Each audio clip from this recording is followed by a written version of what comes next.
The first in question is how many marathons would be appropriate to ski before the Birkie? And so again, kind of like what I was saying, it's sort of subjective, based on your fitness level and how much maybe like you have raced in the past. If you are used to racing a lot leading into the Birkie, I think that's great. You can do it.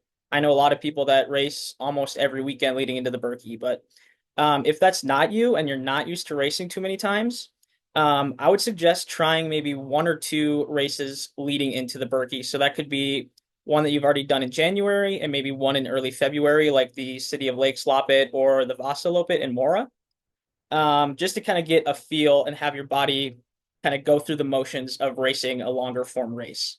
Then again, if you have been racing a lot, kind of keep doing what you've been doing. Um, if you want to race every weekend or race maybe a few times a month, I think that's great.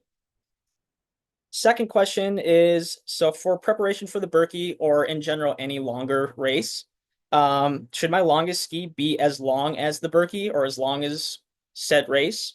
I would say yes and no. Again, it's subjective. So I would say the longest ski that I usually suggest doing for any athlete would be 3 to 3.5 hours. And that's like your over distance ski that you would do on the weekend on Sunday, for example.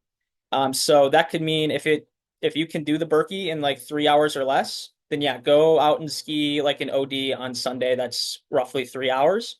If you're skiing the Birkie in like 4 to 5 hours, I would not suggest going out and skiing 4 to 5 hours as a training workout. I would keep it on the lower end. I think if you do like 2 to 3 hour distance skis on the weekend, just to kind of get the body used to going for a longer time, that's great. But I wouldn't suggest doing any super crazy long over distance skis that go beyond 3.5 hours. I don't think it's going to benefit you all. It's just going to fatigue your body like a lot more than it's needed to be. So with high school and junior races heavily focused in January and February, how do you know if it's too many races or not enough races? So this sort of relates to the first question is like, how do you know what's enough races or what's too much? I would say listen to your body and see how you're feeling. I have an athlete that raced like last weekend, felt pretty good, but now is feeling pretty fatigued, kind of midweek here. And he wants to race this coming weekend, but he just doesn't know. And so kind of listen to your body and see what you're feeling. If you're not feeling good, you know you're feeling tired, I would say don't do a race unless it's like a really important one to you. I would instead like if you the Birkie is your goal and there's another race that you want to do before, but you're feeling really tired, I would cut it out. And just do either active recovery or a really easy ski, something like that. It's really easy to over fatigue your body, especially this time of year since everyone's been skiing and or racing so much. So listen to how you're feeling and adjust accordingly.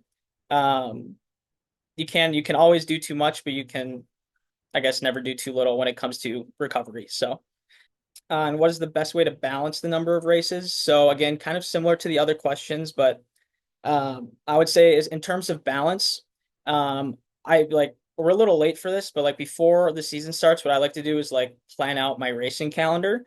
And especially with like citizen races and marathons, it's pretty easy to do that because you know the dates already. And just kind of plan out and space them out appropriately. If you're used to racing a lot, as I was saying earlier, and you can do a race like every weekend or every other weekend, I think that's great and plan to do that. But if you're not used to racing so much and maybe you usually only do one race a year, but you want to do more, I would maybe try to do 1 to 2 races a month, something like that. So, like one race in early January, maybe one race at the end of January, and then early February, and then the Birkie, as an example. But try to balance it out so you're not like overly tired and you feel like you can't recover. You kind of hit like that plateau that I know a lot of athletes can kind of hit around this time of year or in early February. So that's kind of what I would suggest doing. But yeah, so that was all the questions that I had sent in. But feel free to reach out to me if you do have any additional questions. I know it's a busy time of year for everyone and questions will probably come up. So feel free to reach out to me. I'm always available. And good luck with races coming up. Good luck at the Birkie. I will be at the Birkie, so feel free to come and say hi if you see me. But yeah, take care, everyone. Bye.